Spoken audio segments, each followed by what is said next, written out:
Hello అండి. ఈరోజు కాలభైరవ అష్టమి కదా, నవంబర్ 12. సో దీన్ని కాలభైరవ జయంతి అని కూడా అంటారు.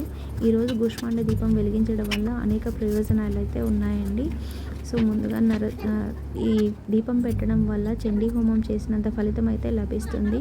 కాలభైరవునికి ఎంతో ప్రీతికరమైన కూష్మాండ దీపం వచ్చేసి ఒక గుమ్మడికాయని 2 భాగాలుగా చేసుకొని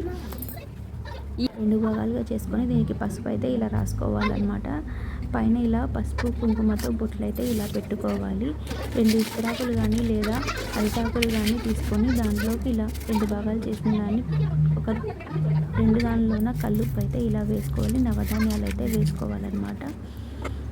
వేసుకొని ఈ గుమ్మడికాయల్ని ఇలా అటొకటి ఇటొకటి పెట్టేసుకొని దానిపైన నువ్వులు అయితే వేసుకోవాలి. నల్ల నువ్వులు పైన ఇలా వేసుకున్నాక నువ్వుల నూనె కానీ లేదా నెయ్యి కానీ వేసుకోవచ్చు.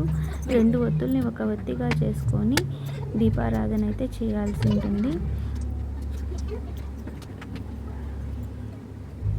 సో ఒత్తులు ఇలా వేసేసుకొని దీపం అయితే ఇలా అగరబత్తితో అయితే వెలిగించుకోవాలన్నమాట. మీరు ఈ దీపాన్ని ఇంట్లో కానీ లేదా గుమ్మం బయట కానీ లేదా మీకు అవైలబుల్ ఉంటే కాలభైరవుని టెంపుల్లో కానీ శివుని టెంపుల్లో అయినా పెట్టచ్చు. అక్కడే పెట్టాలి లేదా ఇంట్లో పెట్టకూడదు అనేది ఏం లేదండి. ఈ దీపం వల్ల పిల్లలు మాట వినకపోయినా మాట వింటారు. నరదృష్టి కూడా పోతుంది. దృష్టి దోషాలు ఉన్నా పోతాయండి.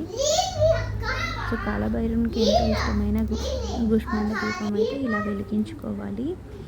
దేవరాజ సేవ్యమాన పావనాది పంకజం కాలయజ్ఞ సూక్ష్మబిందుశేఖరం కృపాకరం నారదాది యోగి బృందవందితం దిగంబరం కాశికాపురాదినాథ కాలభైరవం భజే.